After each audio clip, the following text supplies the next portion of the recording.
Hello, my name is Cedric, and along with my beautiful wife, Connie, we'll be hosting my brand new podcast, That's What I Said.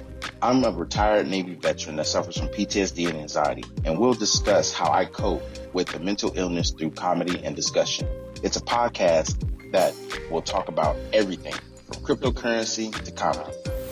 If we are worrying about the dollar going up and down, up and down, up and down, and it's still a dollar, guess what? The value of that means absolutely nothing. Cryptocurrency in itself is the future of money. From spirituality to cannabis. To have cannabis on the Schedule 1 list is bullshit. I'm sorry, it is. It makes absolutely no sense.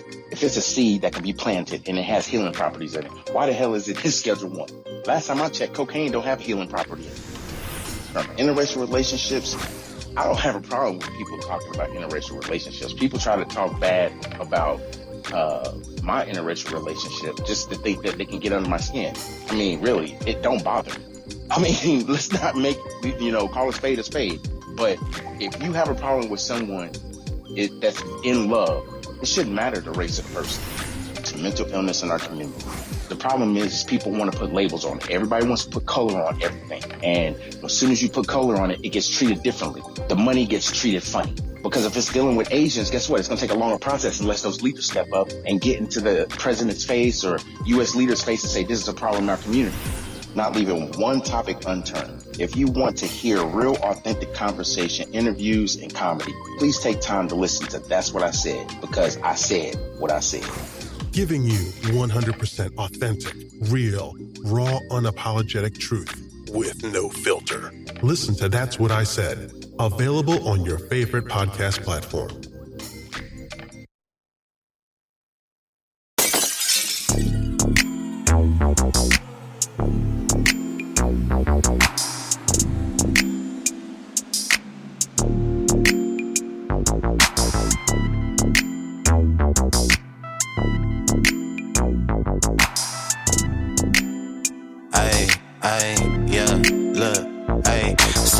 For the energy, I ain't worried, give a fuck about the enemy. Beat his ass, got him thinking it was 10 of me. That's why tonight I'm on the weed, not the Hennessy. Niggas lying, but I tell you how it really be. Dropping game, I could sprinkle for infinity. I'm the player of the year if I do say, cause I treat a Saturday like a Tuesday. Came through with the sauce for the soul food. Eat good, smoke great, that's a whole move. Whole time, half time for the smoke break. In the mission, from the mission for the long cake. Laced up, rope chain, got my tongue tied. Top down, titties out, let them sun dry. I'm that nigga and I said it before I had proof. Can't believe it till they see it, that's a sad truth. Hey, I be out of town, out of time, out of blood rush. You be out of line, out of bounds, out of comeback. I be out of town, out of time, what it does at. You be telling lies in your rhymes, where your funds at. Mailbox money in my real name. Niggas 30 years old and they still lame. Tryna kick it in the H like a field goal. Touchdown with finesse, that's a heel toe. Look, fuck what you thought, nigga, think better. Sundress, no draws, got the seat wetter. Got my suede jumpsuit for the wind chill. Hot girl, but she blowing like a windmill. Truly, I ain't got a flex for the routine. Too clean with a plate full of poutine. Nigga worrying about me, can't help you. Way better when it's heard and it's felt too. Get my weed from the west, gold from the south. Show 'em how to make them triple O's from the couch. Nigga counting on luck, ain't a life plan. I'ma have the last laugh for a lifespan. Hey, I be out of town, out of time, out of blood rush. You be out of line, out of bounds, out of comeback. I be out of town, out of time, what it does at. You be telling lies in your rhymes, where your funds at.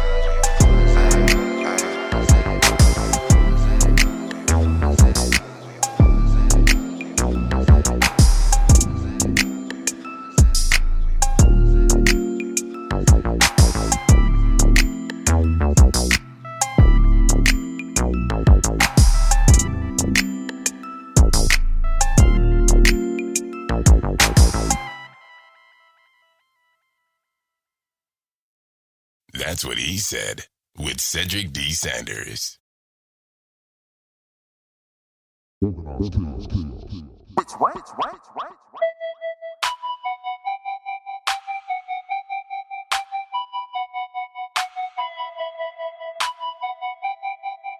Cedric D. Which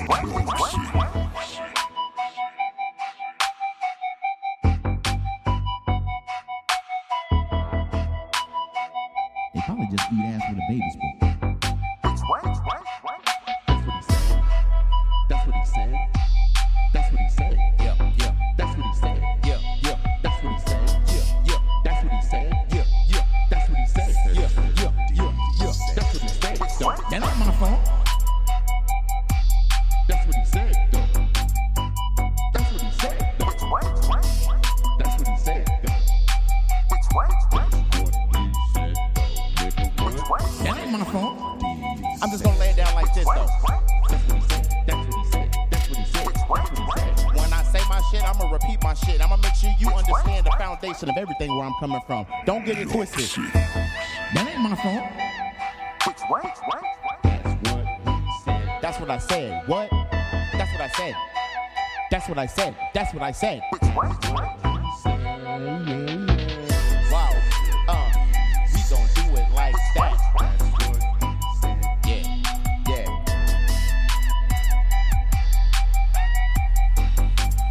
Which way? Which way? Which way?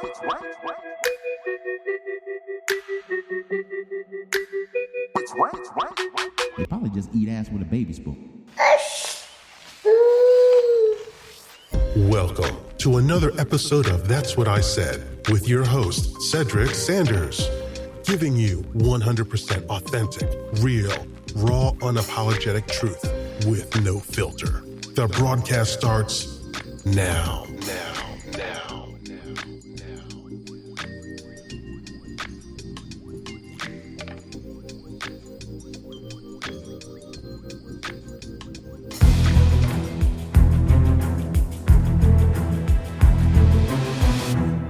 Y'all already know what it is. It's your boy, chilling on this Friday, doing another episode of That's What I Said, right on Spreaker.com, which is in a partnership with iHeartRadio. I'm not going to sit there and just act like I can't be happy about that. So I'm on all streaming platforms, including iHeartRadio.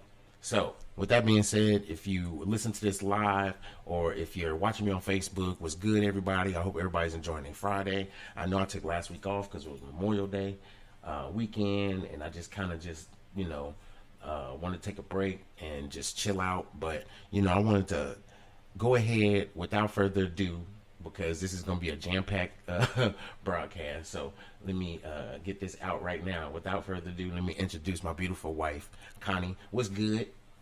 What's good? Good evening, everybody. Thanks for joining us on another episode of That's What I Said. It's going to be a jam-packed night. So I just want to say good evening. Thank you for joining us. And back over to you, my amazing chef of a husband. All right. So I want to talk about last week real quick. So last week was just kind of I guess I wouldn't say typical, because Memorial Day weekend is just not really a typical way to have a Memorial Day weekend. Typically people just barbecue and chill with family or whatever. Right. But like this Memorial Day weekend, I don't know, it was something different, I think, in the air. And it wasn't just with the whole COVID-19 kind of thing. For some reason, people had mistakenly thought that Memorial Day weekend was Veterans Day weekend. Yeah. So it was really weird just hearing from people, happy Memorial Day, and I'm kind of like, nigga, I'm alive. You know that, right? Or the thank you for your service. Or the thank you for your service. Yeah. Which I'm okay with. I mean, I appreciate that at any given time, but I know most people will just use that as motivation and just say, oh, well, thank you for your service on Memorial Day, when really you can appreciate that because of the meaning of Memorial Day, but in a sense, it's almost kind of like, do you really know what Memorial Day is? Right.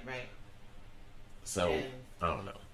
you know, Memorial Day started out, the word that started out for Memorial Day was actually Decoration Day before they switched it over to Memorial Day. Right. And that happened, I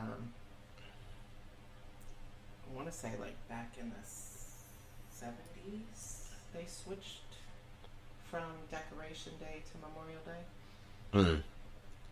Okay. Yeah. And it's, you know, I'm glad that you brought the part up about, you know, hearing from other people or what have you, you know, about, you know, thanking you for your service, because that's always appreciated, like you said.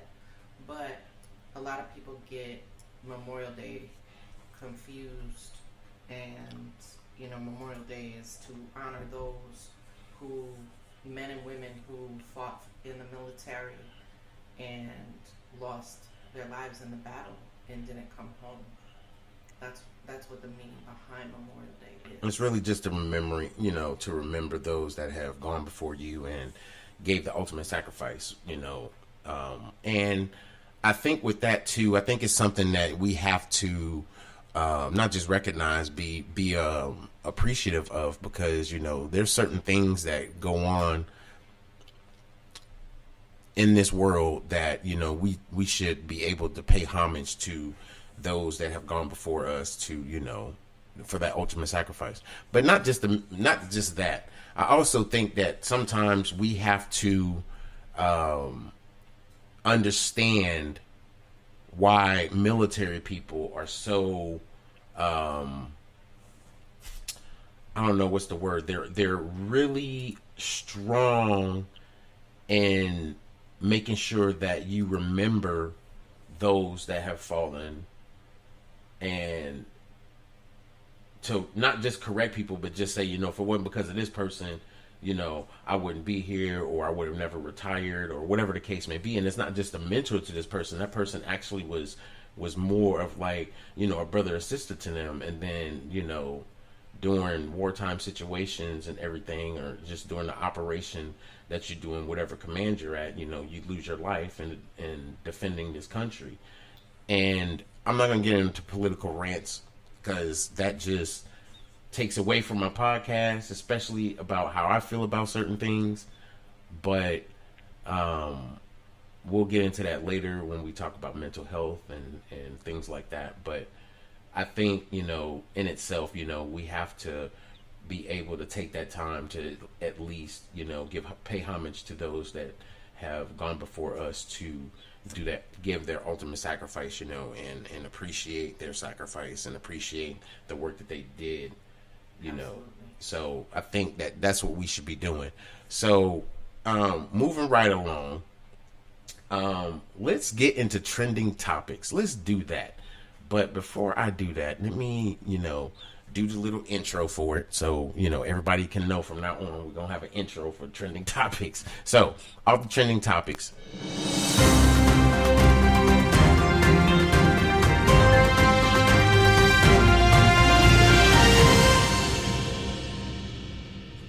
Welcome to this week's episode of Trending Topics, or Trending Trash, whichever you Trending trash. Trending trash. want to use.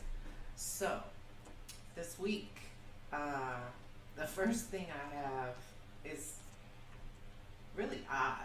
So, this teenager in Nagpur, it's a city in India, held a businessman and his family hostage with a toy gun.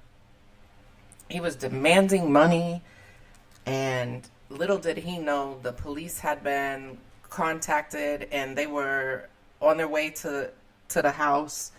And while the police were entering the home, the businessman decided to cause a distraction and start throwing money at the bottom of this teenager's feet, so that he was, you know, not paying attention to them and reaching for it and whatnot. And the The police entered, arrested him, and the reason why he said he did it is because his own business was shut down due to COVID. Huh? So you go and do that? Wow. That's crazy. I mean, and just in different countries, how people are really, affected with how the COVID, situation has just changed the whole dynamic of how we live. And let me do this real quick while I'm thinking about it. Peace and love to everybody that's watching on Facebook, on YouTube, or listening on YouTube, and who have downloaded the Spreaker app and are listening to me via the Spreaker app. So, what else is going on in trending trash? I mean, I need to get a dump truck. That's what I need to do. I need to get a dump truck sound for trending trash, because that's really what it is. But anyway, go ahead. So, earlier this week, a massive sinkhole opened up and now is threatening to swallow a home near the Mexican capital. Oh, wow. Like, the sinkhole is ginormous. Well, damn. I mean, yeah. Can we say they eat ass? I mean, it's like instead of they just you eat ass with a baby spoon. I mean, they really are just like, yeah. The earth is just swallowing fucking shit up. Right. What else? So apparently Nike, Lord have mercy, released an unauthorized shoe that Vanessa Bryant designed for her late daughter Gianna and Kobe. And she found out only because somebody had posted online on social media that they copped the pair of the shoes. Wow. Right. So Vanessa Bryant is currently at war, for lack of better words, with Nike right now, trying to figure out how the shoe was released without her authorization. Right. And that's sad, because I think when you try and create something in a, memorial kind of way, and, you would hope that it would fall into your wishes as far as not being seen or anything until it's actually released or whatever. That's sad. That's just blatant disrespect, in my opinion. I mean, I don't care how you look at it. It's disrespect. You can't just sit there and feel this woman's pain because, it's just, I don't know. People are just fucking assholes. That's what it is. I mean, excuse my language, but it's not that I really need to excuse my language, but I mean, right. I'm just passionate about that shit. I mean, I think that's the reason why we are in the situations we're in right now, because people don't respect each other's privacy. People don't respect each other's space. People don't respect each other's understanding when it comes to just honor that person and honor what they want. I don't know. Respect their wishes and all that. Yeah. Yeah. Some people are, in particular Nike. You guys. Yep, you're assholes. I mean, that's the only way to put it. You guys are straight assholes. But I mean, you can eat ass too. But I mean, you're really an asshole for that. But anyway, what's next? The next one I have is, so the Veterans Administration has had an oversight and lapse in allowing a pathologist, and a pathologist, for the listeners, is a person who reads lab results, so deals with your blood and all that kind of stuff. So they allowed this pathologist to commit serious medical errors. And earlier they said in January they sentenced him, but all this information is coming out from the investigation. And they sentenced him to 20 years for involuntary manslaughter and mail fraud. And I say that because there was multiple deaths that had occurred from patients because of his negligence. Right.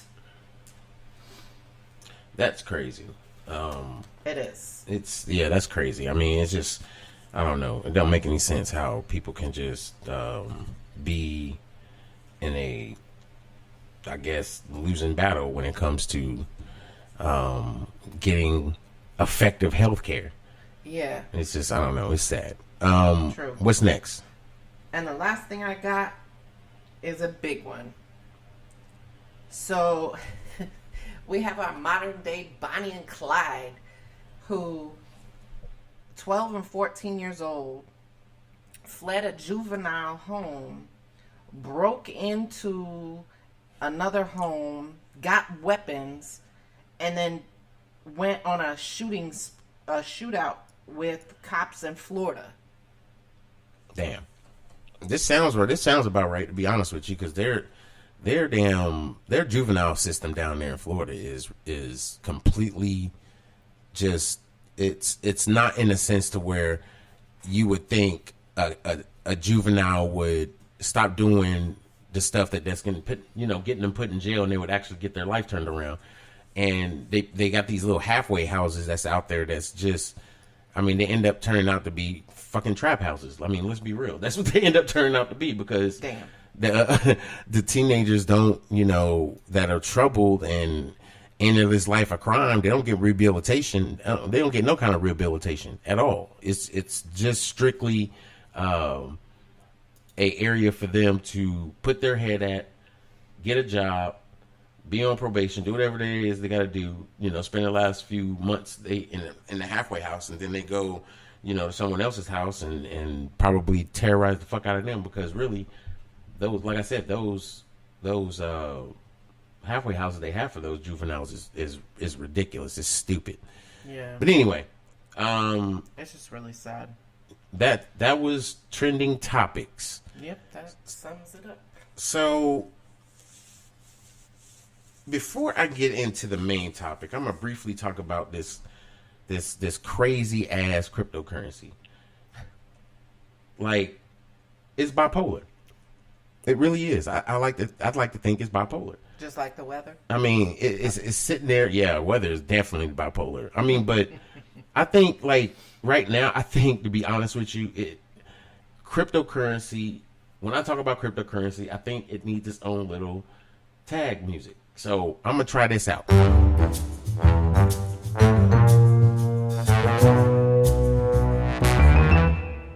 Yeah.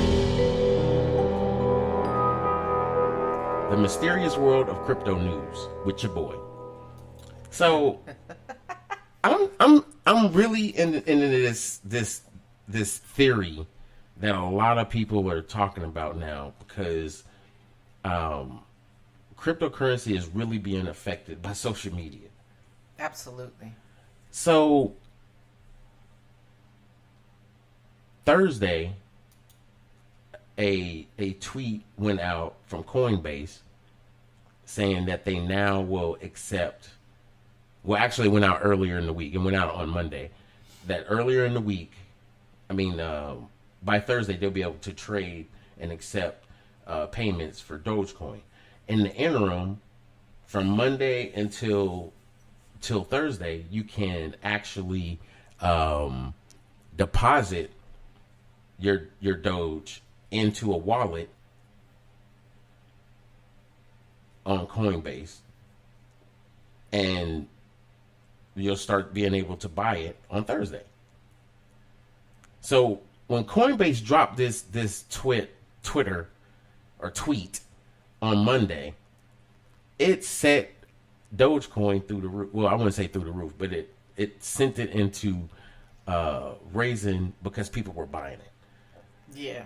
Now, this is where slut magic comes into play. That's why I played the music. Okay? Should I play it again? I mean, I think I should. This is when slut magic happens.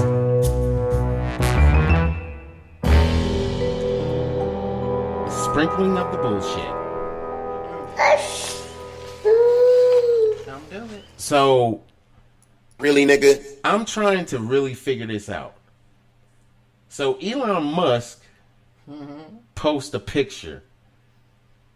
Like we all post these pictures. You know, the little picture that you get with the girl laying on her bed texting, and it has a little bubble going up. Mm-hmm. So it was a cartoon kind of picture like that. And it basically said something along the lines of breaking up with Bitcoin. And he had Bitcoin with the broken heart, and then it had this cartoon at the bottom. I couldn't read the cartoon because I was crying so bad because the fact that he said Bitcoin and then he had the broken heart emoji. Oh. So I react differently now to any post or any tweet that Elon Musk does, because if it involves cryptocurrency, I'm actually paying attention to it, but I'm not paying attention to it in the sense where everybody else is. I'm paying attention to it because I immediately go to where I monitor cryptocurrency and start seeing if people are selling off something. And guess what? They were selling off Bitcoin. Wow. So Thursday, when everybody was excited about being able to purchase Bitcoin. Oh, by the way, it wasn't actually Coinbase, the Coinbase. It was Coinbase Pro. So Coinbase has two different platforms, okay, to trade cryptocurrency. The first one is Coinbase Pro, which is set up almost in a trader's like app, to where you see the lines, you see the different ups and downs, you see your different green and red bars going up and down, so you get to see all that stuff. And you're able to trade limit and all this other stuff. You can be able to do all that stuff. Wow. The regular Coinbase that over 50 million users have was not able to have Dogecoin yet. They didn't announce it. But guess what happened on Thursday evening? Coinbase did a tweet and said, it basically said Dogecoin and had a picture of Dogecoin on Coinbase. So effective today, you were able to buy Dogecoin. I did it. Yes. Now, Coinbase is one of the easiest platforms to use, and that's why so many people have it. I strongly encourage you in the next couple of days, especially this weekend, especially since this Dogecoin had a little drop this afternoon and now it's starting to climb back up. And that's just what it's going to do until it breaks the what a lot of people are saying, the bullish threshold. And once it gets up to 43, that's when you need to really pay attention to it. And I'm thinking sometime this weekend, maybe even the beginning part of next week, we're going to see that jump. Unless, of course, something derails that. Right.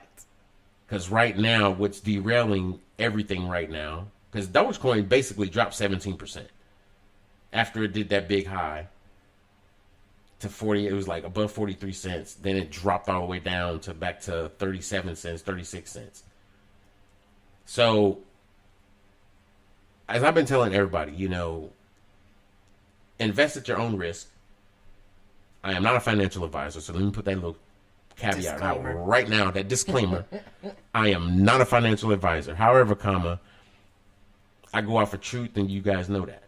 Absolutely. And I've been watching crypto for about 3 years now. 4 years. Yeah, 3 years. 3.5 years. And what Dogecoin is doing is exactly what Bitcoin was doing back in 2012, 2013. And Dogecoin is going to hit $1. And I don't think it's going to be affected by what Elon Musk says. It's merely going to be affected because of the fact that people, everyday people, you, me, anybody. Right. Most of us have Coinbase. Most of those same people that have Coinbase probably have Cash App. Right. The reason why I say that is because if you buy Bitcoin on Cash App, you can transfer it to your Coinbase. Easy. And it teaches you, this gives you the fundamental teachings of being able to do wallet-to-wallet transfers. Right. That's why Coinbase is favored and is most, like, everybody loves it, because it's just that easy. Because I remember when you had to buy Bitcoin and transfer it over to, like, different other kind of wallets, because back then that's the only way you could transfer and buy other cryptocurrencies. Is first you had to buy Bitcoin and then transfer it over. So Cash App took that same, ideology and thinking, hey, if anybody wants to buy cryptocurrency, they can buy Bitcoin from us because we're going to make it available. You can also buy stocks on there. Mm-hmm. So I think what Cash App was doing, and still doing, is the greatest thing ever. It's allowing the common people that want to be able to quickly exchange money, learn and understand how to invest their money, and understand what stocks are, and understand what cryptocurrency is. Because once you really start understanding stocks, then you'll start doing options. Yeah. Options, I ain't gonna even lie, I think options is where the money's being made. I know it is. It's not about buying 15, 20 Apple, stocks. It's about putting $5,000 in your portfolio or $10,000 in your portfolio and playing options, buying 10 freaking contracts in a stock that you know is going to go up, and buy a call and hold on to it for like 2-3 months. And then when it hits that mark, the payoff is ridiculous. Yeah. And that's how people are flipping their money. They're buying options, and they're watching the stock market. They're paying attention to the stock news. Just like when you're on Cash App. Right. You're paying attention to the stock. You're like, damn, this stock is really doing good. It's like going up, going up, going up. Then you hear about options and you learn about it, and you're like, wait a minute. This stock I have been going up, and they said it's going to keep going up. They plan on it to go up to $30. It's at $20. I wonder if they have a call for the 30 that I can buy. And then you go on there, and Robinhood actually has a great explanation for all of that. Oh, wow. So it tells you what the call is, and it tells you when you put your money in there what the call is. I'm not gonna lie. I feel you, sissy. But it tells you everything. It breaks it all down and everything. And it's really, I think, an opportunity for minorities especially to be able to capitalize on this, because I guarantee you, if they got YouTubes on how to do this and how to understand it, yeah, they are damn for sure going to start having a lot more people in our community being millionaires. I'm just saying, a lot of our community pays attention to YouTube. And when you pay attention to YouTube and you learn certain things, you try to create your own, craft. You try to create your own, ability to do what you like to do. Yeah. And once you master it and become good at it, who's going to stop you? A hater can't stop you from making money. The only person that can stop you is you. Exactly. The only person that can stop you is you. Going into the next segment, Let me throw the music back in here because I used it already, but I'm gonna use it for 2 segments. I'm gonna use it for the spirituality side. Oh.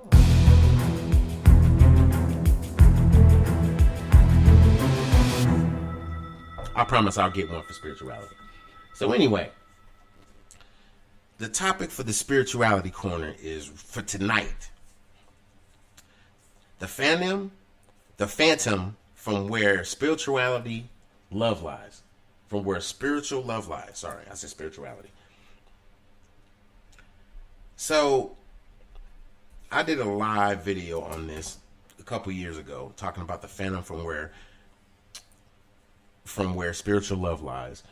And this phantom is you. This phantom is you.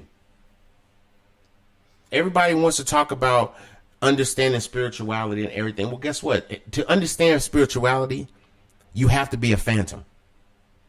You have to be able to go into the darkness and understand who the hell you are. Where the love lies is the love lies in you. You have to love yourself enough to be able to understand yourself enough to go deeper into you and not pay attention to what everybody else is doing. Everybody else is going to tell you what you need to eat, and that's going to make you more awake, and that's going to make you more woke, and that's going to make you all that. I'm not going to say that's true. I'm not going to say that's false. What I'm going to say is that if you want to eat a fucking steak because you feel like you want to eat a steak, then eat a damn steak. If you want to eat crab legs and asparagus or get you some snow peas and broccoli and carrots like I had for tonight. Yeah, that dinner was banging. Or throw some salmon on there. Why the hell not? But you also should be able to understand the abilities and the herbs and the combination of the herbs and what's going to be able to help heal you as well. Right. You need to understand that. And if you don't understand it, then you need to be guided in a direction to where you can understand it. Because I think this is where the problem is. I think people have this idea that the spirit lies within you, but you have to follow all these parameters and all these guidelines that everybody else is doing. No, you need to understand it. Okay? You need to understand it. You need to apply it, but you also need to understand it. Right. Don't be a hypocrite and understand the shit, and then you're going right back to this ability to self-implode yourself by doing shit that you know is going to kill you, but you keep doing it anyway. Everybody knows that red meat's not good for you. They've been talking about that shit for years. But guess what? Right. Red meat has great iron. I was just about to say it's a very great resource for iron. But if you own a farm, mm-hmm. and you raise, say, grass-fed animals mm-hmm. that you don't give chemicals to, right? Who the fuck's gonna tell you not to eat it? Oh, I'm slapping that stuff on the barbecue grill and tearing it up. Girl, let me get some chickens in the backyard. Okay, let's go. You give me some chickens and a goat? Oh, hold on. No, I'm gonna use the goat to eat the grass. I ain't eating the goat. No, I'm not eating that. I mean, unless I get my Jamaican homie to come over and he can cook us some jerk, then you know what I'm saying. Peace and love to my brother Sensei in the building. What's good to everybody that's joining the stream on Facebook and listening on YouTube and also listening on Spreaker.com. But yeah. So I have to tell you this because this is so funny. It's always comedy to me when, you know, you're outside doing yard work or whatever in the garden or out mowing the grass or whatever. And if I happen to be inside or getting ready to go outside or whatever, mm-hmm. your mom always says, "Oh, I see Farmer John and his wife about to go tend to their yard." My mom ain't shit. I have to laugh. I had to throw that in there. And I love my mama to death. That was funny. Yeah, she forever calling us Farmer John. Yeah, she does, and it's funny because I need to start doing. And I never thought about this until now. I need to start doing like little YouTube videos on mine. That's what I said, TV channel.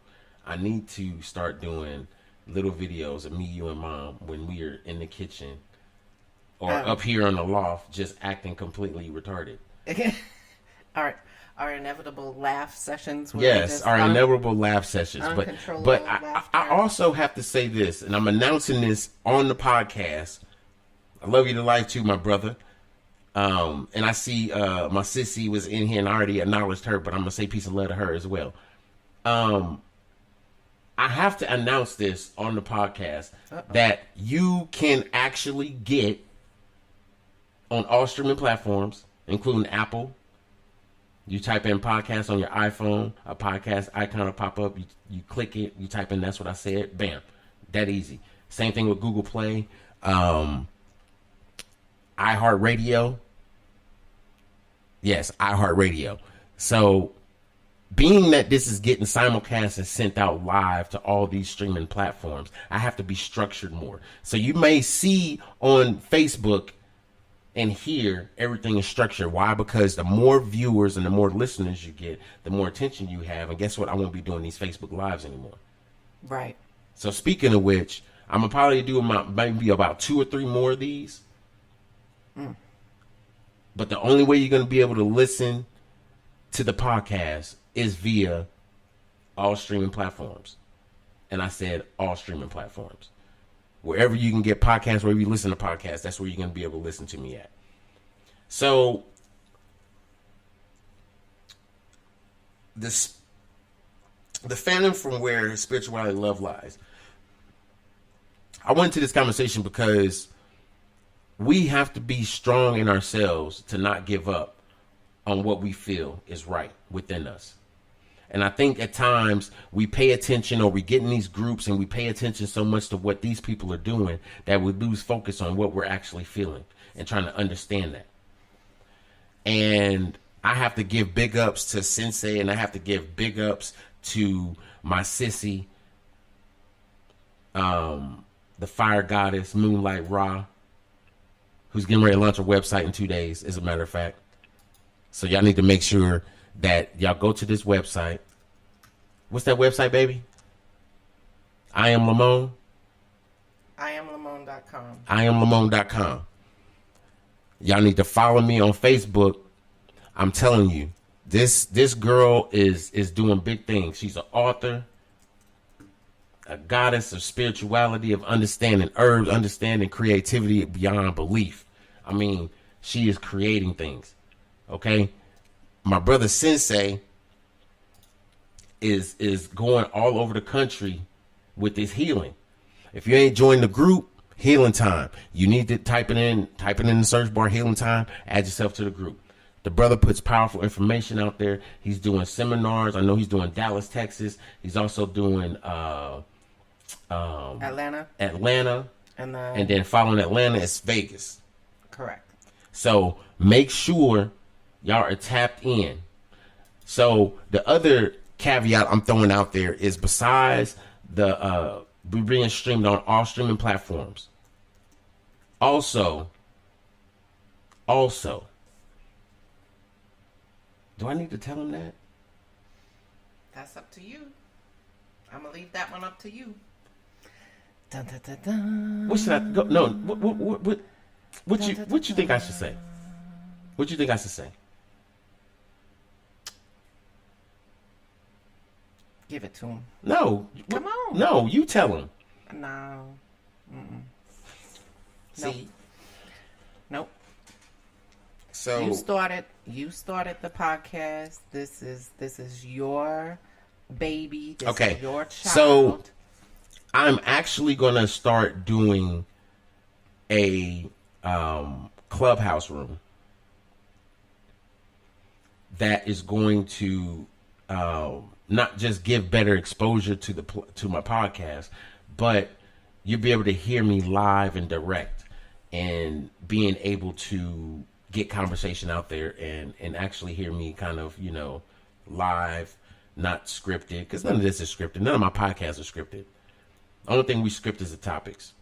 I don't write down a playlist of what I'm going to say or anything else, because, being 100% real, authentic with who you are, you don't need a damn script. All you need is a damn outline. That's just me. I mean, I think it points, you know, when I get to a bigger platform and I need to be scripted, then I'll be scripted. Then I'll do a show where I have bigger and, you know, other people coming on. But anyway, so yes, I'll be doing a Clubhouse room. The other announcement, the last announcement that I got is there will be a live that will start on probably Facebook and eventually migrate to YouTube and probably start generating its own ability to become a podcast. And I'm talking about the conversation with the 3 C's. Now, the conversation with the 3 C's is probably going to be one of the best, rawest, without a shadow of a doubt, unfiltered conversation. I'm not throwing all these things out for people to sit there and be like, damn, he's always got some shit going. No, if you want this bread, you got to hustle. And you got to be able to make opportunities for people that talk about opportunities that you see potential in. And I see potential in a lot of people. And I've been talking about this and I've been talking about this and I'm announcing it. So it's out there in the airwaves. Be watchful for the new podcast and Facebook Live and group that you're going to be a part of, Conversation with the 3 C's.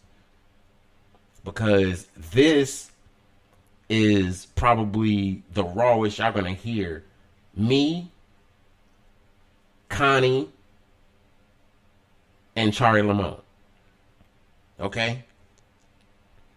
The conversations that we have are so raw and uncut that it's just, we had to start wanting to just say, you know what, we need to go live with this.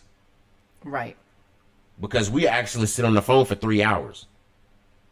Yeah, and I think the conversation with the 3 C's, Coffee Cup Convo with the 3 C's. Coffee Cup Convo.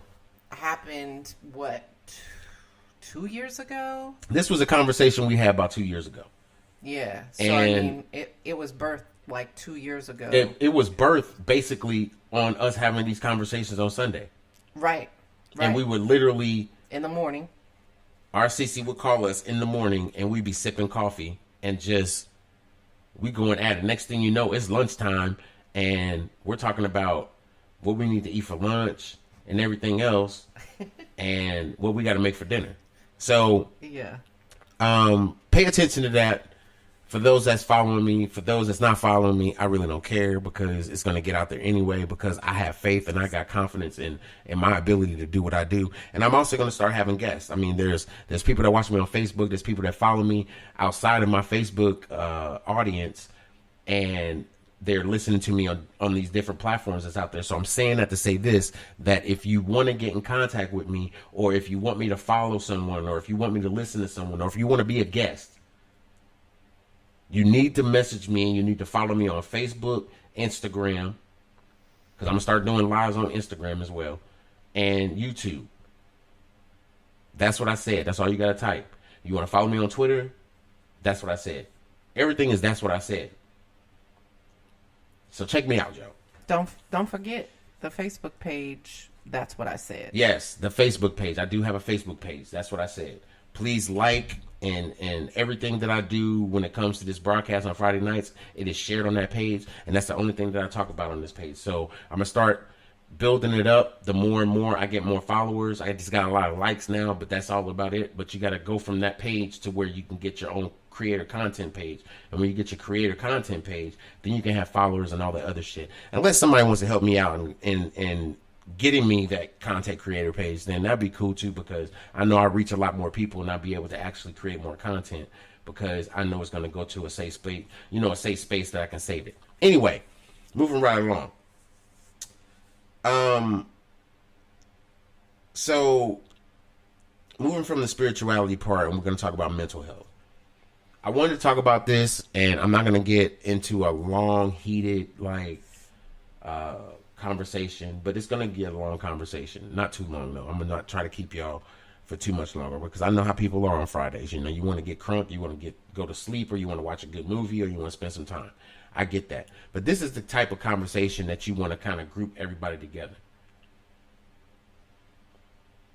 Because mental health is something I think people don't even really understand or even know.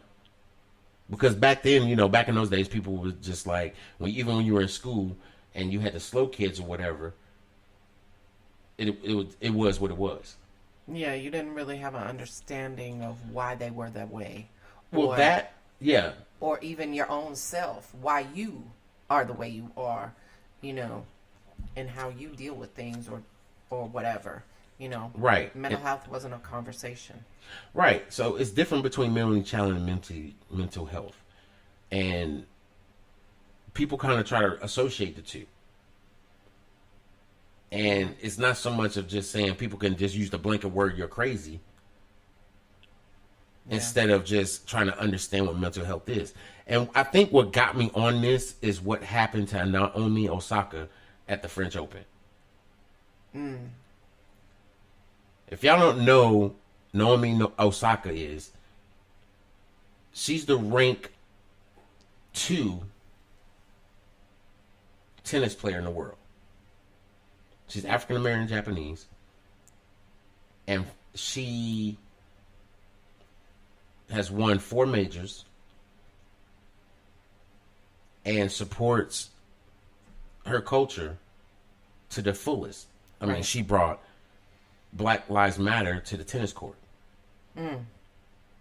So during the French Open, everybody knows that you have to do interviews. Right. Just any sports athlete, you have to do interviews. The problem is that she's made it known that she has anxiety, and she's had this since 2018. And this is when she noticed it, when she won her first major, and people were booing and all this other stuff and everything, and it affected her a certain kind of way. So she has anxiety about doing these interviews. So there's people that support her wholeheartedly, athletes and things of that sort, but that's not what I really wanted to talk about. I wanted to talk about the fact that I think people take her mental illness or her situation that has affected her, they don't take it serious enough. Right. Because they fined her $15,000 for not showing up to that media. What? Yeah, they fined her $15,000. That's the reason why she withdrew. She was like, you're going to fine me $15,000 and I have anxiety and I don't want to talk to media right now. I can't. I have to concentrate on trying to win the French Open or to compete in the French Open. And you want me to do interviews and talk about people I beat when I don't even want to talk about people I beat. This is the type of shit that goes on in people's heads, and she's really vocalizing it. I don't think people realize that. Yeah. And that's what I wanted to talk about. Mental health is something that people don't get chosen to have. Correct. Let me tell you this. Let me run this through people's head.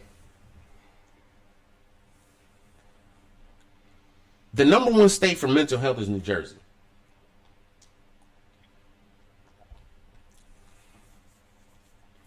And this is any mental health. This is any mental health issue. It's not just focused on anxiety. It's not just focused on PTSD. This is just mental health as a whole. Correct. 16% of the population in New Jersey has mental health issues. And that's per capita of? That's per capita. Of 100,000. Based on the population, 100, based on 100,000. For every 100,000 people, 16% of those people will have mental health issues. Yes. Well, let's go to a step further. Who's the second state? Texas.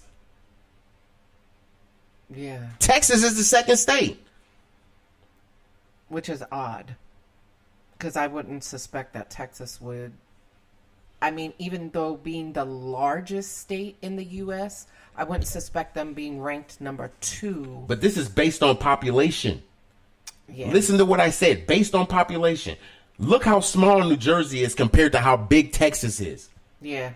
And Texas is number 2. Guess who the number 3 state is? Maryland. Yeah.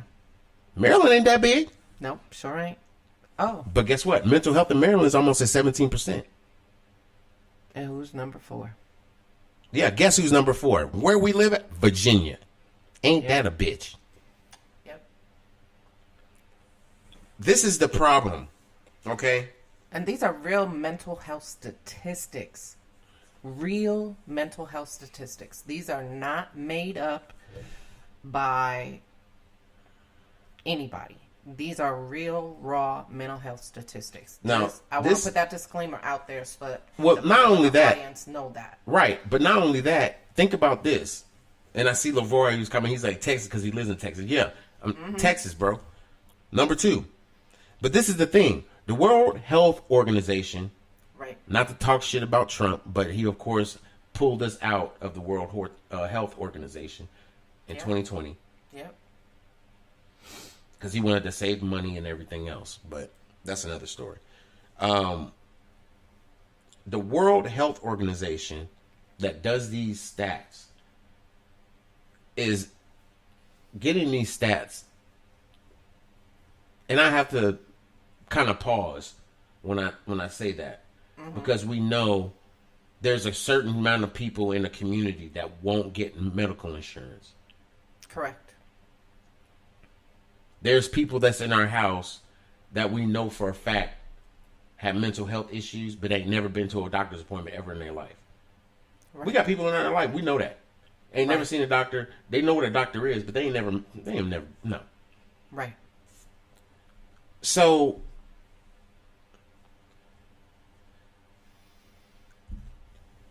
I have a question that I want to answer because I was actually going to go there.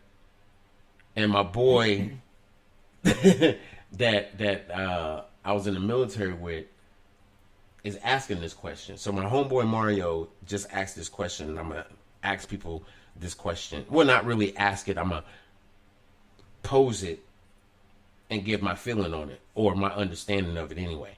He said, you think mental health is overlooked for the amount of people that have it? I mean, that fake it. Wow. Now, see, this is something that I see a lot. Not even mention get accused of the shit. But there's people out there faking mental health issues because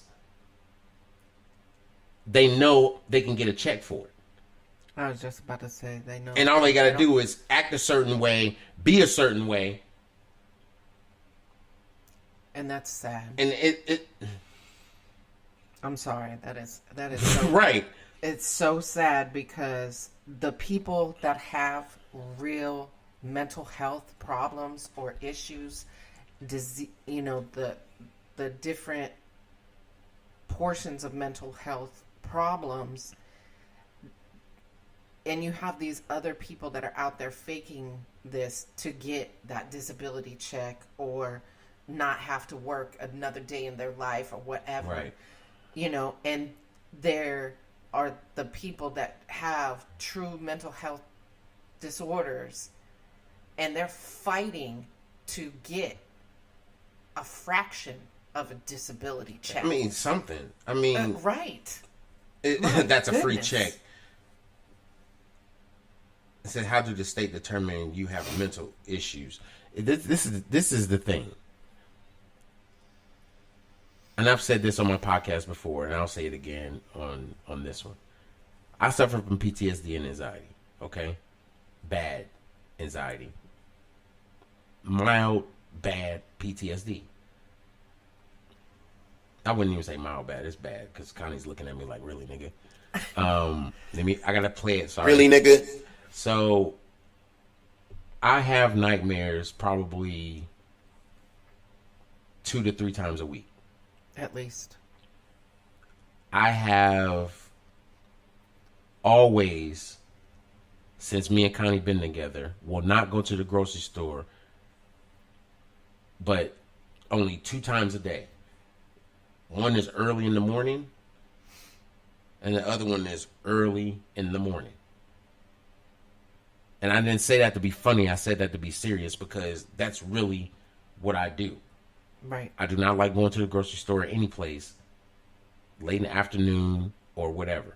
And if I do go, guess who's going in there? My ass is in the truck. That would be me. I'm being dead ass. I'm not trying to be funny. I'm being straight serious. I will not go in there. Correct. My anxiety is through the roof. I do not like being any place with a bunch of fucking people.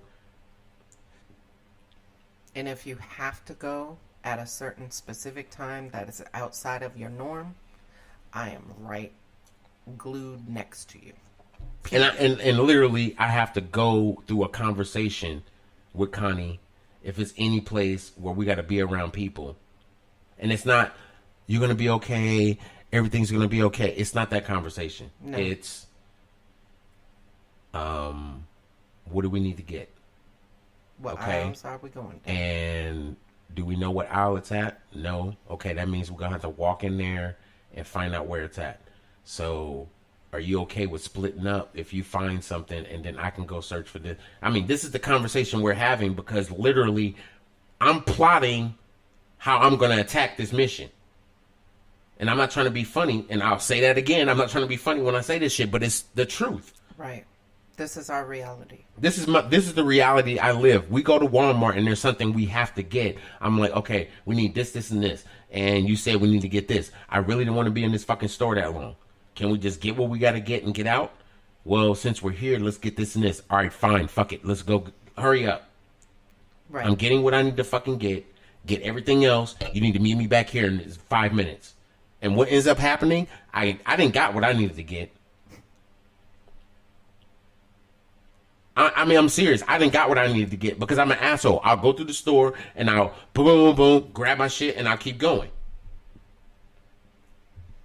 Connie is shopping.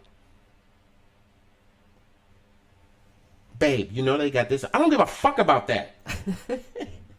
What's the shit that we needed to fucking get? You see how many people's in this fucking store? Right. And you're looking for the exit. I'm like, the door, I'm like, you know what? Take this shit. Yep. I will take my ass in the truck. I will warm that bitch up. And guess what? By the time she's walking out the front door, the truck is pulling the fuck up. Very true. I mean, there's been a time or two that we've gone to a store or what have you, and the atmosphere got really weird while we were there. Yeah. And we left what we had in our hand to purchase. We left and walked out. Yep. Because when your spidey senses start going off, it will have you look left, right, behind you, you know, front, back, all of it. And you're out. Period. You just, them spidey senses go off, you're done.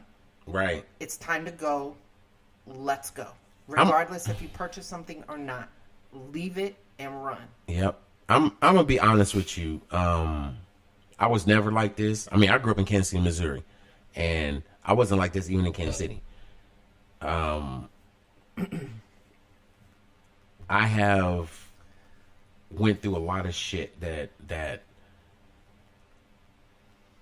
I wouldn't say a lot. I haven't been through a lot of shit that has made me the way I am. I just went through a lot of shit to get heard from what has happened to me. Yeah. And how I deal with it. Right. Because this is something you need to understand as well. Number 2. Everybody has different coping mechanisms to deal with their mental health. Absolute fact. If you can't fucking respect those, guess what? That person will not have any respect for you, and they're going to leave you the fuck alone.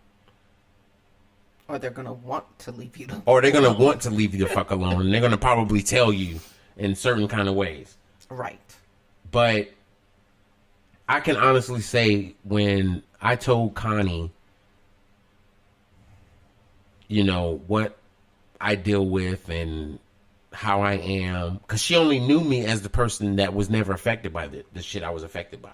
Right. From the time I left in Lemoore in 2004, I knew you as this funny, crazy, wild ass guy that, you know, was a chatterbox all the time. I mean, we spoke all the time. All the time. Right. And Mario made a good point because people are never going to know, honestly, because, you know, they're not going through it. You know, they go through their day-to-day life just as who they are. But sometimes people don't know what you deal with, and they only remember you as that person you was.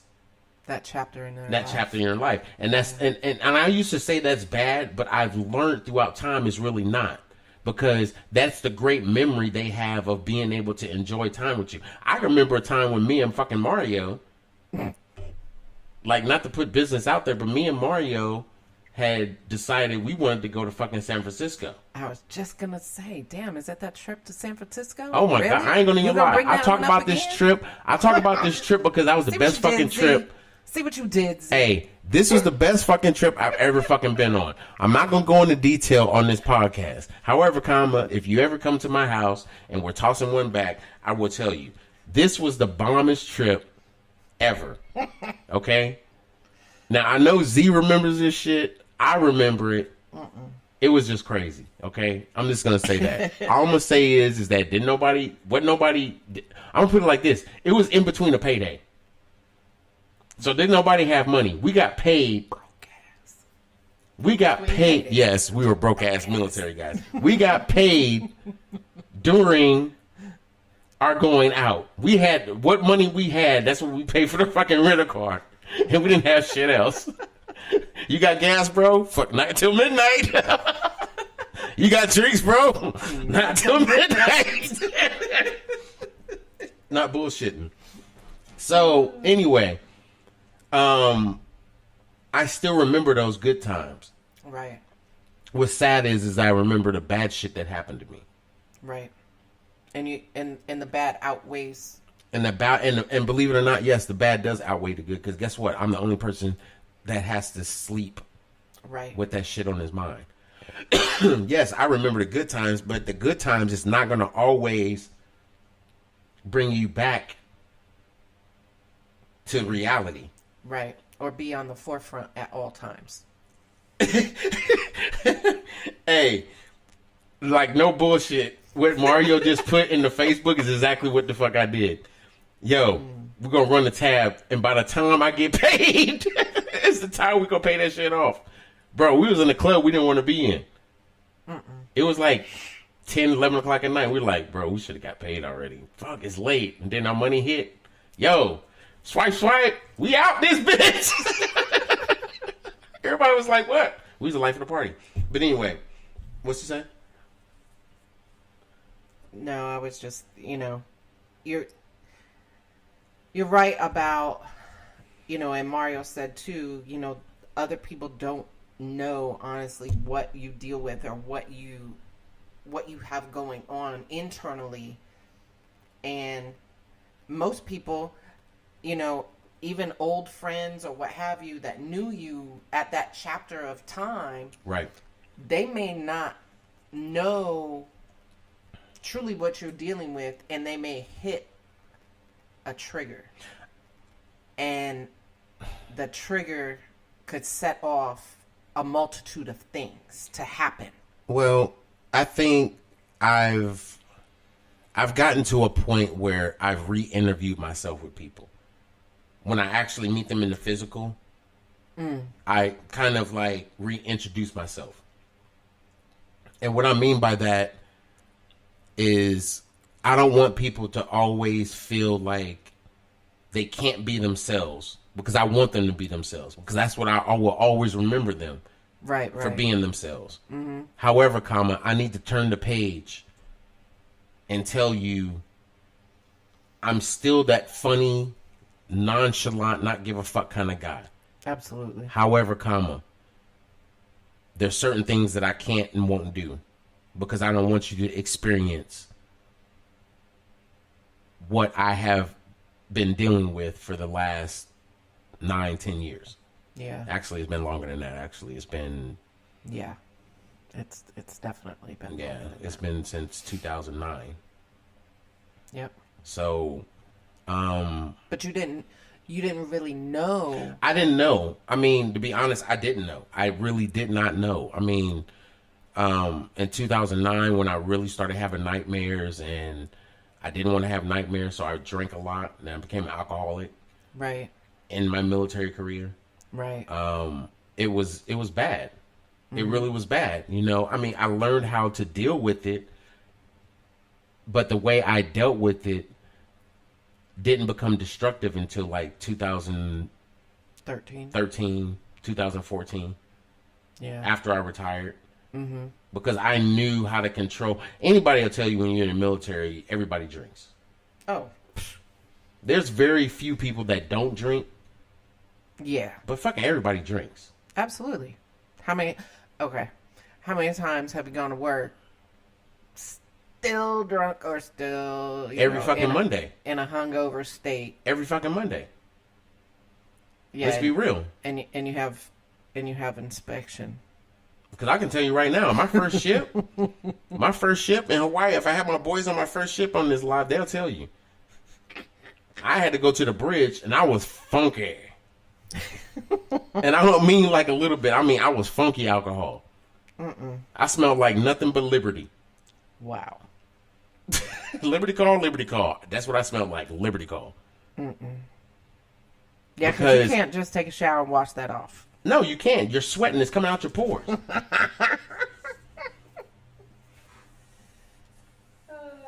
You're right.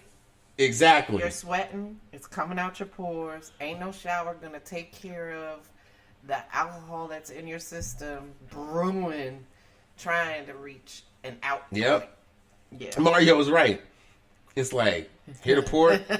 Want to go see the sights? Nah, bro. First bar we see. Think I'm sitting my ass down. I'm dead ass. I'm sitting my ass down. And I'm straight on my fucking my card because I done saved money. Right. Yeah, I might have been paying a whole hell of a lot on child support, but guess what? I had money. I saved it. Yeah. We pull in the port. Swipe it. Swipe it. Swipe it.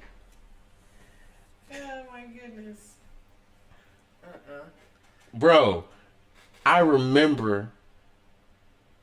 Okay, short C story. I don't want to do this, but I'm going to do short C story. It's my podcast. I can do what the fuck I want. So, short C story. We pull into Thailand. I'm not going to say who I'm with, but we pull in Thailand, right? We get a hotel room, and it just so happened where the hotel was, we didn't see all the bars and stuff because when we pulled in, it was just like, it was kind of, everything was kind of closed because that's how Thailand is. Thailand don't open until after sunset. It's like a butterfly.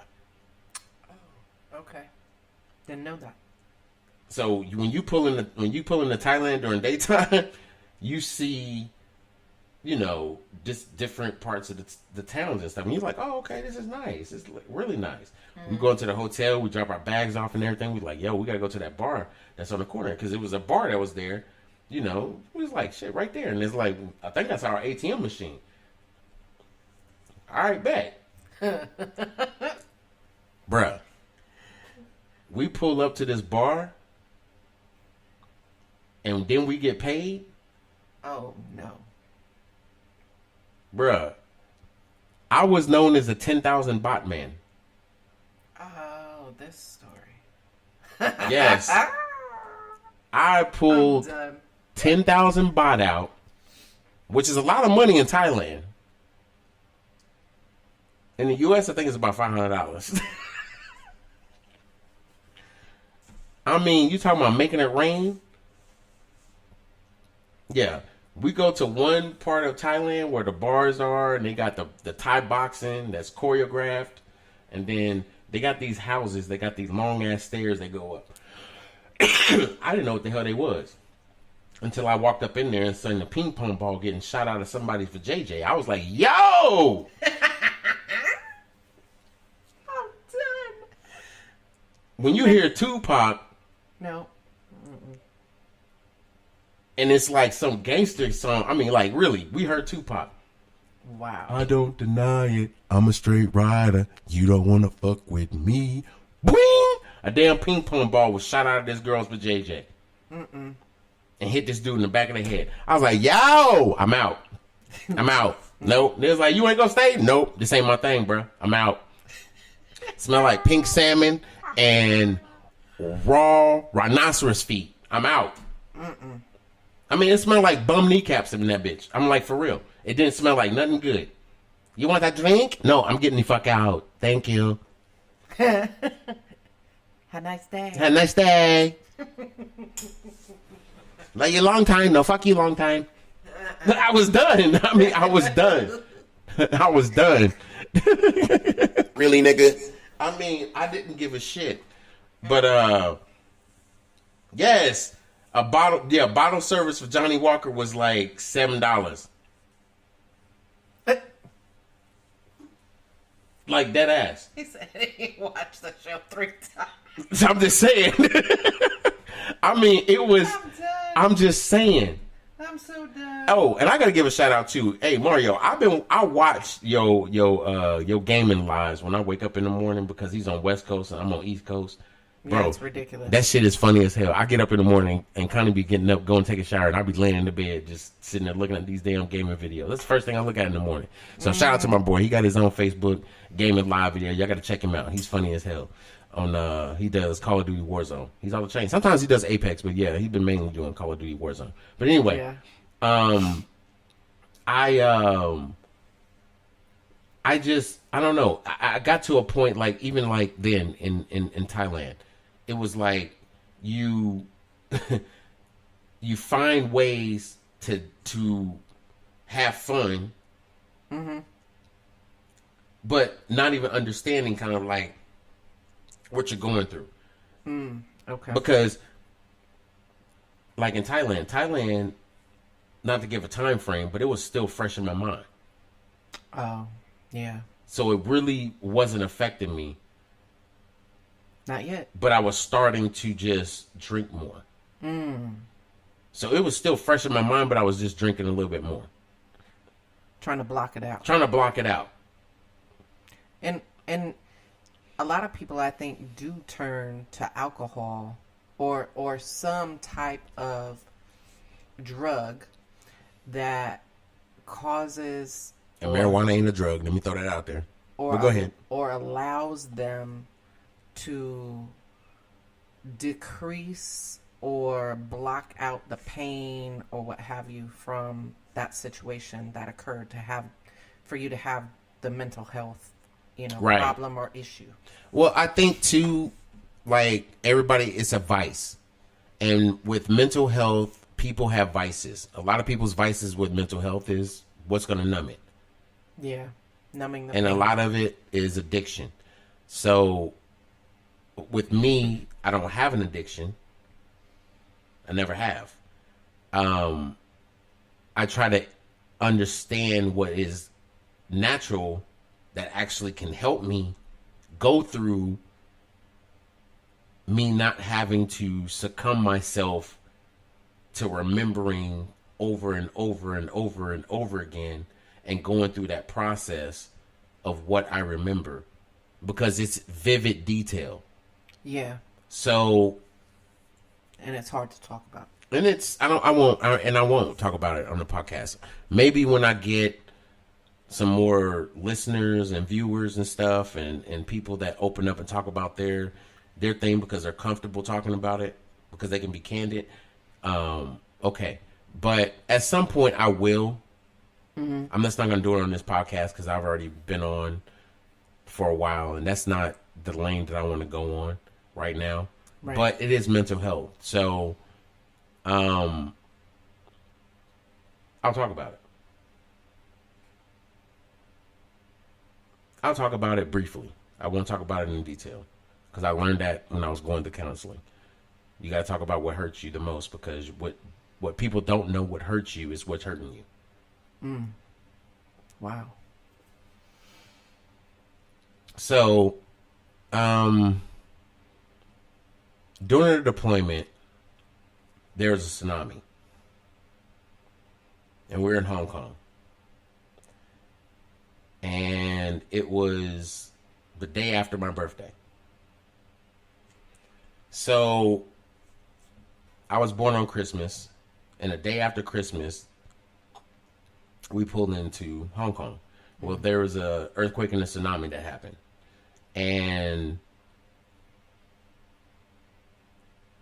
what kind of fucked me up was the bodies in the water. Yeah. What fucked me up was the fact that my very first duty station, I got EMT qualified and EVOC qualified to drive the ambulance. So I had EMT experience. So they sent a questionnaire to everybody on the boat. If you've ever had medical experience, this and that, put it down. And I put it down. So I got called down. And basically they kind of did like a quick interview of, okay, you had this experience. Well, what do you know? Well, I know blah, blah, blah, blah, blah. Okay, that's enough. Dang. First helo they went out was all corpsmen. Yeah. Anybody that's had medical experience. Mm-hmm. Then they had a list of people that went that volunteered. Mm. Well, before all that fucking shit happened, we had to be anchored out somewhere. Right. The problem is that when we were anchored out, yeah, we were really close to the island. So where we were anchored at gave me a vivid visual. Yeah. There was a major earthquake and a tsunami happened. And there's two mountains that are pretty close together. Mm-hmm. A lot of people don't know this, but in the Navy, we get our replenishment while we're on the water. Yeah. Doing about 20 knots, a little bit over that. Two ships doing about that same knottage, there's a vacuum that's going to happen in between those ships. Because of the speed you're going and the airflow that's going in between there. It's called the Venturi effect. The Venturi effect is that if two objects are moving at the same speed, the air is going to push in between those two structures and create a vacuum that is possibly going to pull them together.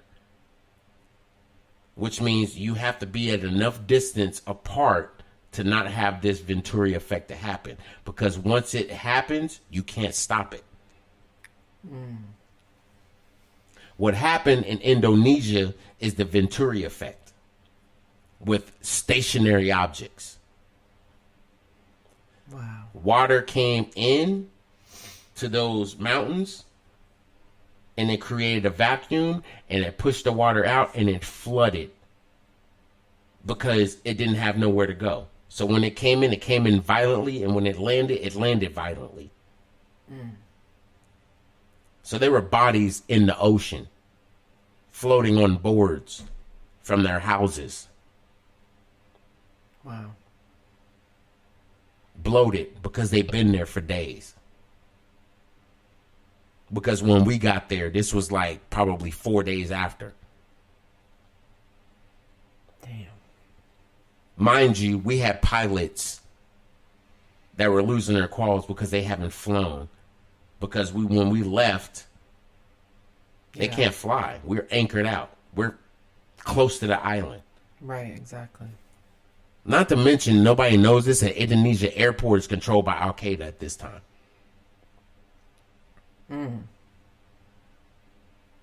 So we're doing operations during all this bombing, all this 9/11 shit.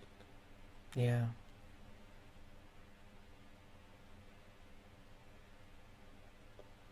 And you seeing bodies in the fucking water. And you're trying to save and try to, not really save, but you're trying to help people. Yeah. Damn. Right, yeah.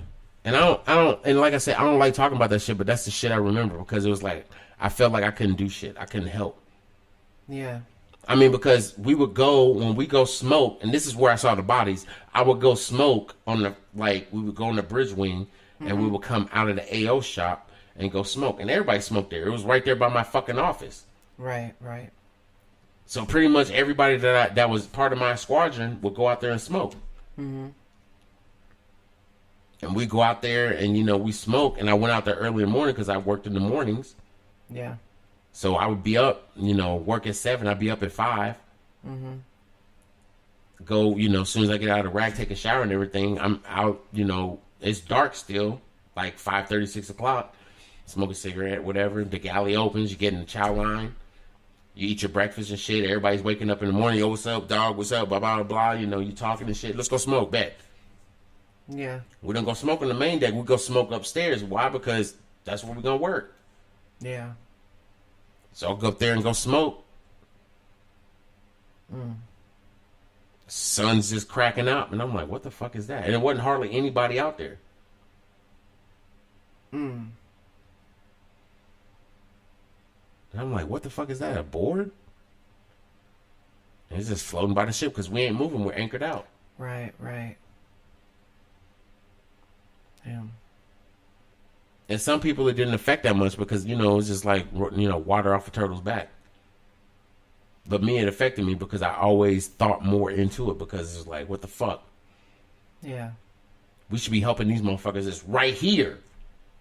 Yeah, and you can't. There's nothing you can do. Nothing we can do. Yeah. Mm. Anyway. Thank you for being so candid and open. Yeah. About your experience.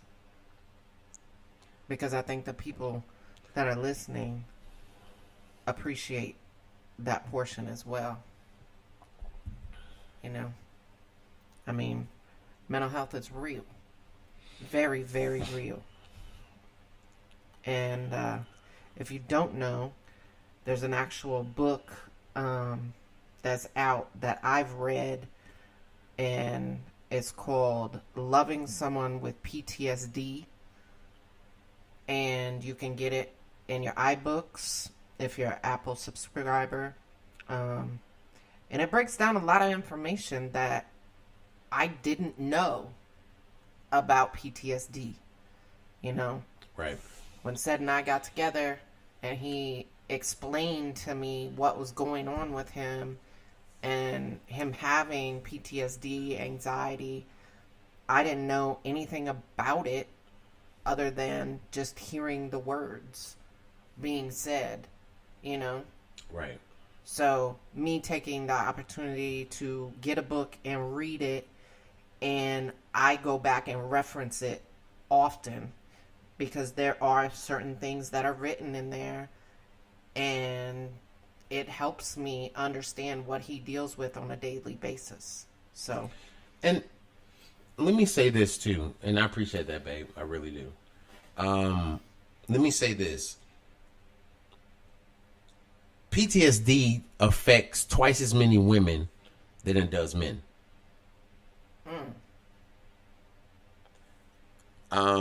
Something else that I know, and this will probably shock the world, probably not, but Canada has the highest rate of PTSD.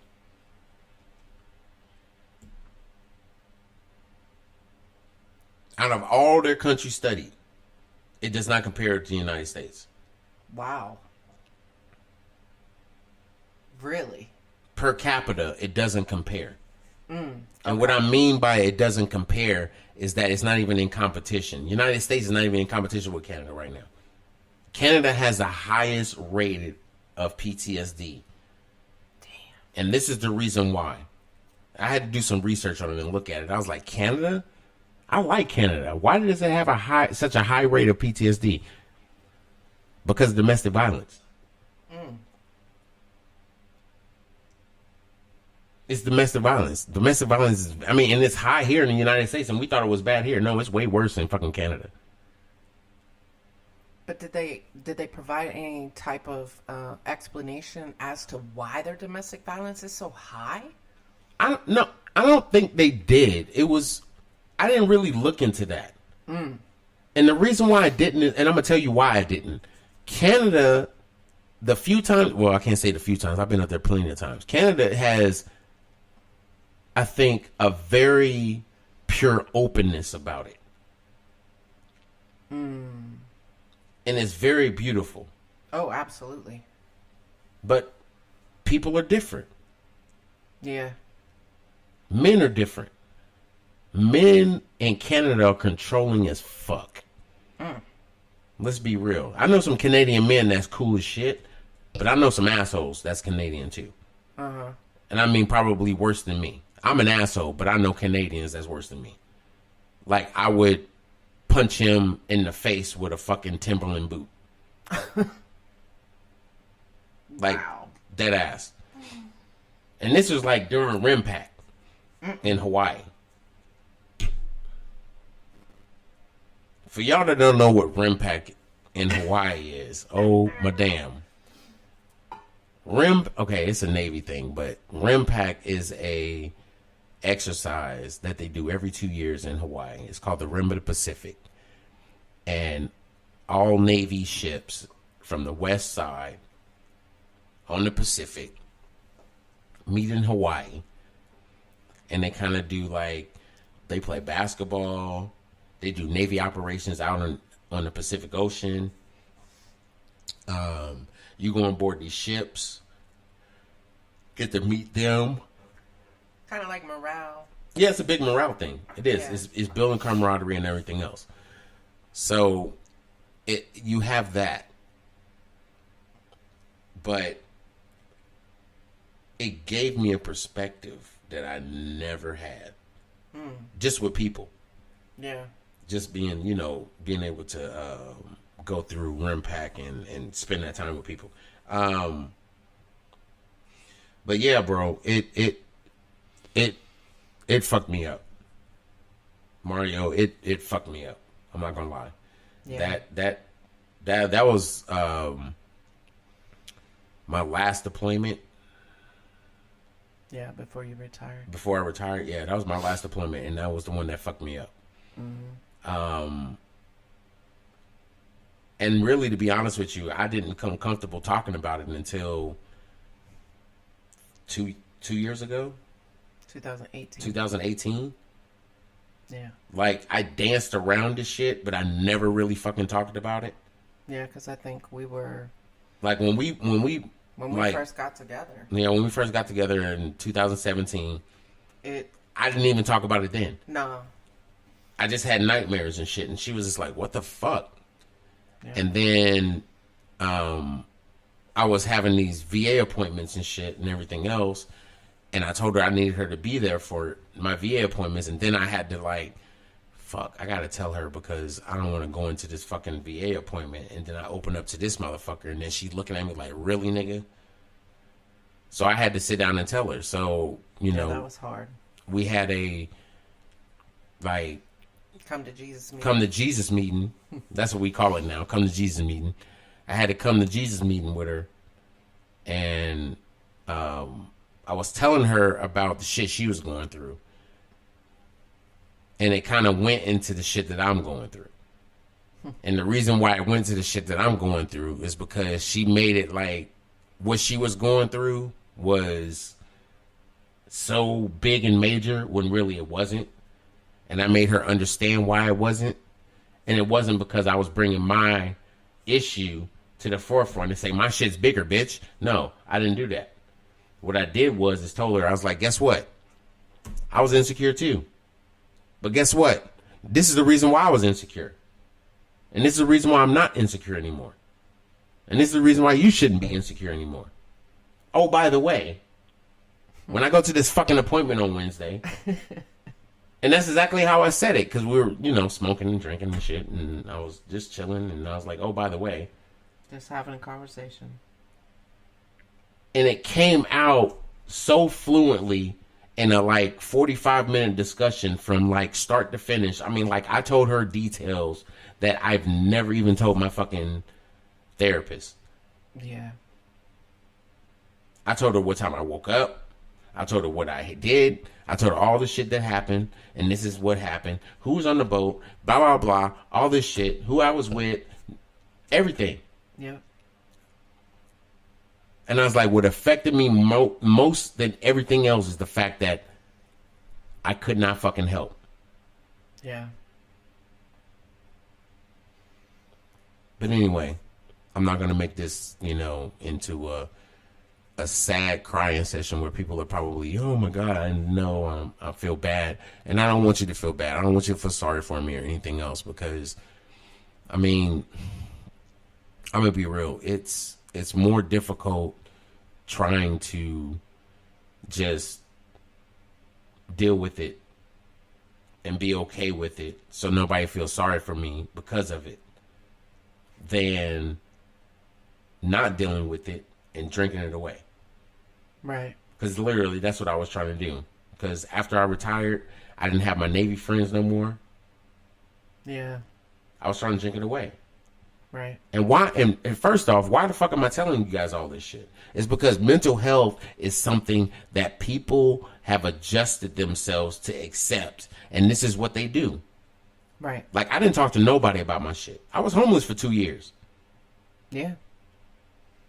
I was literally homeless. After I retired for 2 years, I was fucking homeless. I was sleeping in my fucking car. Didn't have a house, didn't have shit. No, I'm not looking for sympathy. No, I'm not looking for somebody to feel sorry for me. No, I did this to myself. And it's not because I didn't talk to nobody. It's because then nobody talked to me. Let's be real. We don't check on each other enough to where we even have conversations, check on each other and say, damn, are you okay? You don't hear from somebody for a few years. You're just like, they're all right. When in reality, you know they fucked up because they're not even the same fucking person they was when you talk to them. You know this person is having fun. Yeah, they might have been kind of just recluse with their personal shit, but they always was real with you, and they always was like able to just kick it with you and shit. But when that shit stops, it's like something ain't right. Yeah. Something ain't fucking right. So. Yeah, because we lost contact for quite a few years. You and I did for. We lost contact for pretty much. Like 5 years? 5-6 years. Yeah. Yeah. Because like when we got back in contact, I think it was right when you guys moved to Washington and I got orders to Washington. Because right when I got in contact with you, you was like, damn, I just moved to Washington State. I'm like, shut the fuck up. Yeah, I'm in. Oh yeah, but I mean, even after that part, when we had seen each other, talked to each other, whatever, after that, we kind of lost contact with each other, you know, because even when you retired, I was pissed because something came up at work or something, and I couldn't come to your retirement, and I was heated. Right. Very heated because you were my boy. Like, right. I mean, I really wanted to attend. I really wanted to be there. So for a lot of people that don't know, I met Connie in Lemoore, California, where I met my boy Mario. 2001. In 2001. I met Mario in 2000. I went to 151 in 2005, I think it was. 2004. Late 2004, early 2005. So Connie had met me when I was E5, and I was just really kind of getting my feet wet in the Navy with leadership. And then she had taught me something within my job, and it kind of took me a little bit step further into my career where I made chief. And if it wasn't for her, I probably wouldn't have made chief because I wouldn't have taken myself outside of the box to learn a different aspect of my career. So me and Connie for like basically 2 to 3 years had built a great working relationship. Oh, absolutely. To where not only was I helping her with her job, she was helping me with mine. Yeah. And we were kind of like bouncing forward. We would talk to each other probably once a week on the phone. What the fuck are you doing? Nothing. I got to bring you some fucking transfers and shit. All right. When the fuck you coming? I'll be there on Wednesday. All right, bitch, later. That was how we talked to each other on the phone. Like literally. And then for the audience that's listening, it's comical the way he's saying it, but it's reality. This was us back in 2001 to 2004. Right. So moving forward, I transferred. No, she transferred. I transferred. Then you transferred. Maybe. Because I left 125 in 2004. Yeah, and that's when I left Lemoore and went to Guam. So it was like we left around the same time. So anyway, we didn't get back in contact. I think it was until like 2008. 2008? Because I was in Hawaii. I had been a chief for a year. And... No, it was when you made chief. No, I made chief in 2007. Okay, so that's... I saw your name. You saw my name. That's what it was. Yeah, you saw my name you. In 2007. You was like, motherfucker, you wasn't going to call me and tell me. I had to look on the list. I was like, really, nigga? Like, for real. I mean, I was like, really, nigga? Really, nigga? So, going forward, it gave me, I guess, the okay. Because, like, during that time, I mean, so much shit was going on. I was paying child support. I was stripping. No, I wasn't. I was stripping. I was doing some stupid shit. But I had I was basically separated in a relationship, and then it didn't work out. So I was going through a lot of shit. So anyway. Yeah, and I was married the whole time. Yeah, and Connie was married the whole time. This was never, and this is the thing. Let me put this out there. This was never like... Our relationship was never supposed to. It was never romantic. Nothing about me and Connie back then was ever romantic. It was always professional. It was always stripping at the Bastille. This nigga stupid. Stripping at the Bastille. I remember the Bastille. Oh my God, we used to get fucked up at the Bastille. You remember the Bastille that was in downtown Hanford? The old courthouse they had that was in Hanford. They turned it into a club. I remember it, but it was right across the street from the Bank of America. But see, I wasn't a clubber or anything like that. That's true. She was married. That's why. Never mind. Yeah, and I had young kids. Yeah, that's true. Never mind. I was. I just gave y'all directions to the hoest fucking club there was in Hanford. Like I'm having a conversation with some people that was ever there. No, I'm serious. This place was like, I don't know, it was like a haunted house had a club. Like when you want to say a haunted house had a baby? No, it had a baby and it was a club. It was like, here's the go. That's crazy. Hey, Thursday night, $1 beers, like no bullshit. That started off our weekend. He said after the farmer's market. Shut up, me. Oh my God. Like that ass. It was bad. Yeah. But seriously, it was, I mean, I love Lemoore because it was so many things to get into, to have fun. Oh man, I met so many people and that became my family, you know? I met my second ex-wife there. I should have known. When me and Z had hung out and really kind of like just chilled, we was like Monday was Mexican night. We would be in Fresno salsa dancing. Crazy. We had our ways of coping with the shit we was dealing with in our life. Like dead ass. Thursday was dollar beer night. That started my whole fucking weekend. My weekend didn't stop until Tuesday, and this was Monday after salsa night. Ridiculous. Because, Friday was like on base some bullshit, or I was in Visalia. I can't remember. I don't remember that far. I do remember Thursday. Friday was also fucking... Dollar beer night. No, it wasn't dollar meal night. It was just fucking hip hop, whatever the fuck, at fucking Bastille. And then Saturday was fucking goddamn whatever. Yep, we had a club every night. From Thursday to fucking Monday. And then Tuesday we was just like, God damn.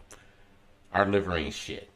Yeah. But it came to a point though, I think, that we had to be okay with what we were dealing with. And the only way we were dealing with it was people that understand that we were going through shit, and this is what I'm gonna do.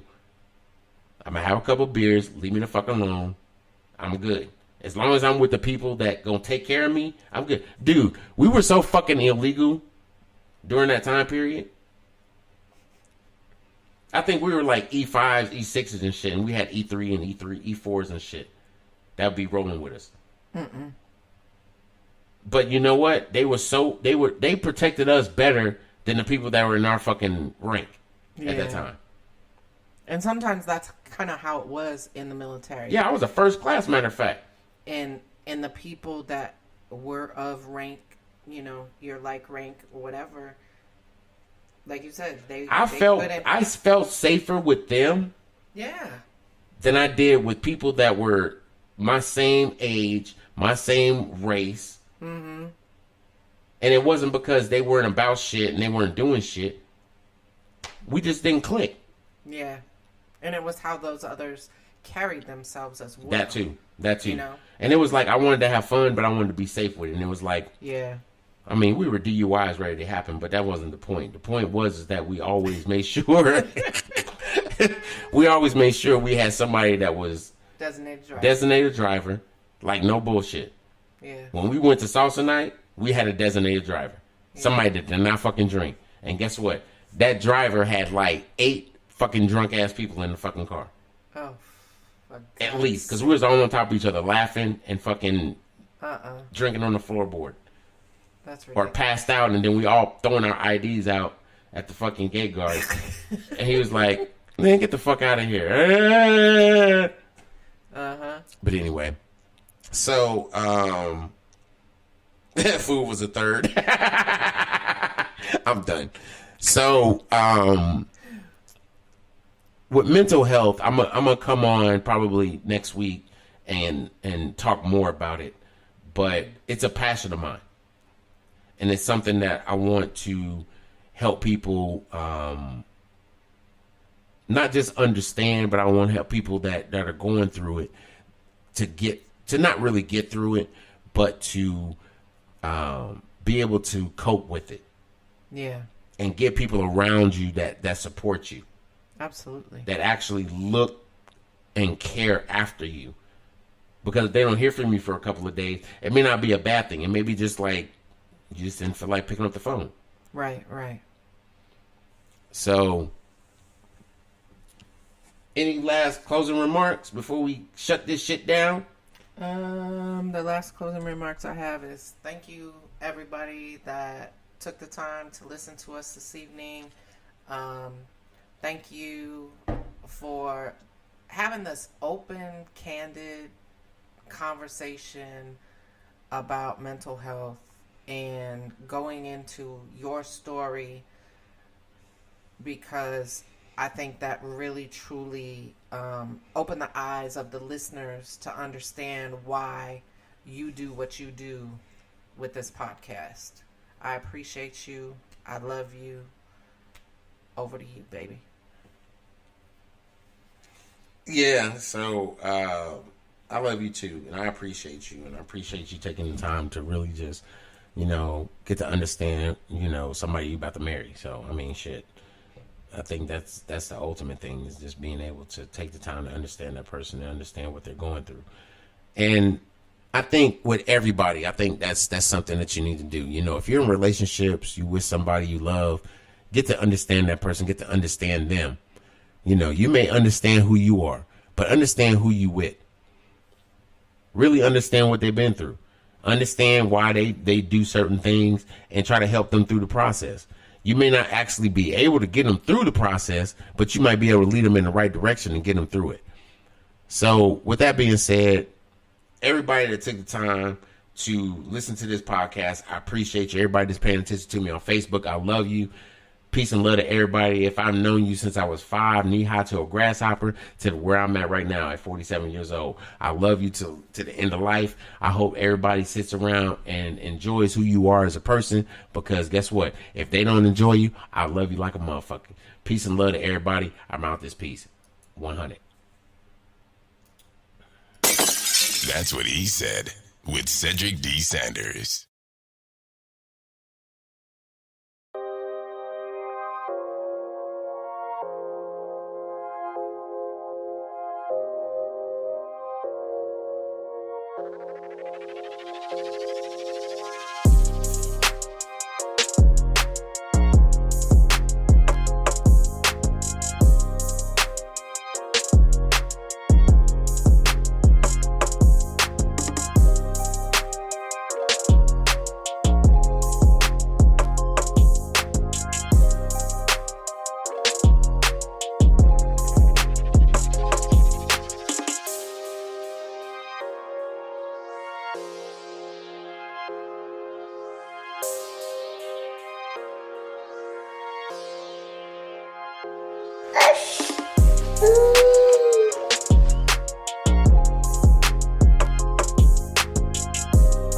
Really, nigga?